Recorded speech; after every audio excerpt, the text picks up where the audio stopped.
I helped him choose the furniture for his house. তার বাসার জন্য আসবাবপত্র পছন্দ করার ব্যাপারে তাকে সাহায্য করলাম। Can I borrow your calculator? আমি কি আপনার ক্যালকুলেটরটি ব্যবহার করতে পারি?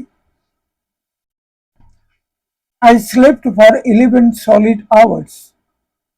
আমি একটানা 11 ঘন্টা ঘুমিয়েছিলাম। The second accident involved two cars and a tractor.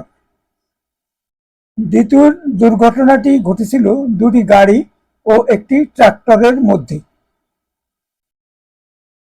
The company has quadrupled its profits in just 3 years. কোম্পানিটি মাত্র 3 বছরে এর মুনাফা চতুর্গুণ করেছে। Can you hang this in the wardrobe, please? আপনি কি অনুগ্রহ করে এগুলোকে ওয়ার্ড্রোবে ঝুলিয়ে রাখতে পারেন?